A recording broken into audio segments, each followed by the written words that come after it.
Iran's missile force, 90% down or hype.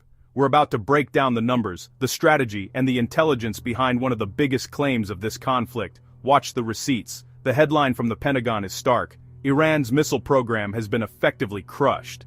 The number being pushed is a staggering 90% destroyed.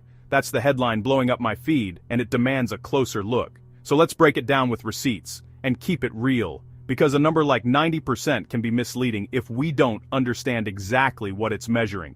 First, the context. Day 1 of the war, February 28th.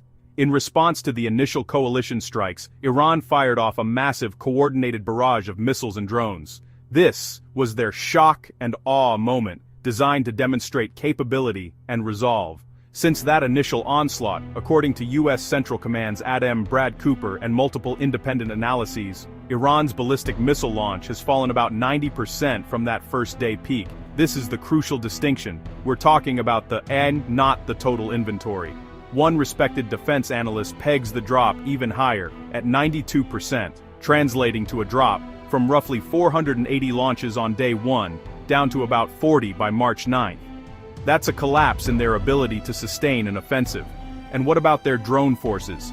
It's the same story, a decline of roughly 80 to 92%, depending on the source and the specific day of analysis. Numerically, that's a plunge from about 720 one-way attack drones on day 1 to around 60 in recent days. This isn't just a reduction, it's a neutralization of their mass swarm tactic. To understand the impact, we need to look at their order of battle. Iran's arsenal is diverse. We're talking about short-range ballistic missiles like the Fateh 110 family, medium-range systems like the Shahab 3, and their newer, more precise solid-fuel missiles. For drones, the Shahed 136 is their workhorse, but they have a whole ecosystem of surveillance and attack UAVs. The coalition strategy isn't just about hitting launchers, it's about disrupting this entire kill chain. So, how did we get here? The campaign began on February 28th, with a series of coordinated and largely unexpected strikes by the US and Israel across Iran. The primary and most sensitive objectives were Iran's nuclear facilities, aiming to set back their enrichment capabilities significantly. But the target list was far broader, encompassing critical military infrastructure, and, crucially, leadership and command and control nodes.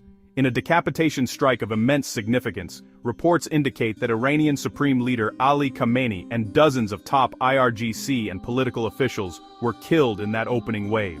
This created a power vacuum and systemic chaos from the very first hour. Since then, US and Israeli forces have relentlessly hit thousands of targets in a matter of days, maintaining intense pressure. Israeli officials have stated that more than 300 Iranian ballistic missile launchers have been destroyed. That represents, by their estimate, roughly 60% of Iran's entire operational launch capacity. They are gone. That degradation of hardware lines up perfectly with the collapse in the launch rate we're seeing now. You can't fire what you don't have. So let's get more granular. What specifically is getting hit? First, the mobile ballistic missile launchers and their support squads, primarily in the western provinces that directly threaten Israel and US bases. These are agile, hard-to-find targets, and hunting them is a top priority.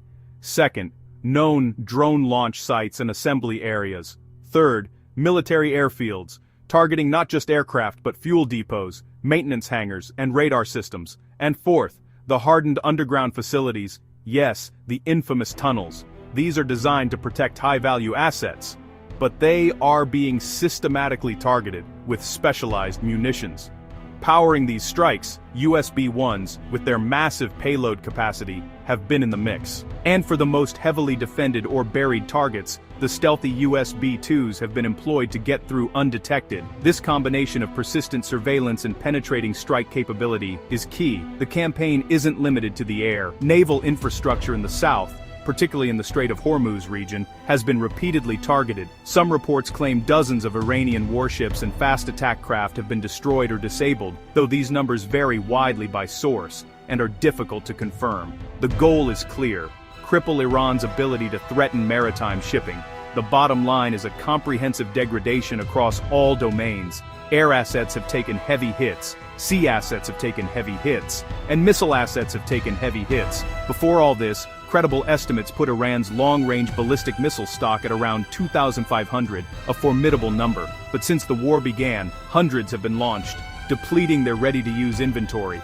Hundreds of launchers have been destroyed, breaking the link between missile and target, and hundreds more missiles have likely been struck in storage depots and production facilities. So even with a large, theoretical inventory, their practical ability to transport, fuel, target and fire those missiles in coordinated, large-scale barrages has been fundamentally disrupted. This brings us to the critical question: what's next? The Pentagon's assessment is that if current trends hold, US and Israeli forces could establish complete air supremacy over Iranian skies within weeks, effectively grounding anything that flies without their permission. President Trump has been unequivocal, stating that Iran will be hit very hard and hinting that the target list might expand to new areas and groups if any provocations continue. At the same time, in a fascinating geopolitical maneuver, the US just issued a 30-day waiver allowing Indian refineries to buy Russian oil, which was previously under US sanctions. This is a major energy signal in the middle of a shooting war. It suggests a move to stabilize global oil markets and prevent a price spike, reassuring key partners like India and signaling to the world that the conflict's economic fallout is being actively managed. Strategically looking forward, I'm watching three critical variables that will determine the next phase of this conflict. First, regeneration versus attrition. Can Iran's sanctioned and damaged industrial base regenerate launch capacity faster than coalition strikes can degrade it? Right now, the answer is a firm no. Second, the proxy factor.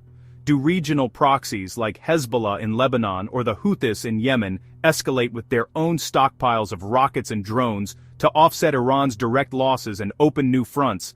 This is a major wildcard. And third, target set expansion. If Iran's missile fire continues to collapse, does the coalition's target set widen further to secondary command nodes, logistical hubs, or even critical economic infrastructure to force a conclusion? Now, a crucial reminder: all of these numbers come from wartime reporting. The fog of war is very real. Information is a weapon, and all sides are engaged in shaping the narrative. You'll see different outlets citing slightly different percentages for the drop in launch rates. Some might say 88%, others 92%. But the specific number is less important than the undeniable trend, which is confirmed across all credible sources. Iran's missile and drone fire rate has cratered from its day one levels. The offensive has been broken. This situation is evolving by the hour. If you want source, no hype updates as this story develops, and it will, tap that subscribe button, hit like to help the channel, and ring the bell so you don't miss the next drop. I'll keep it short. Sourced. On time. In a complex world, stay smart, stay safe. I'll see you in the next one.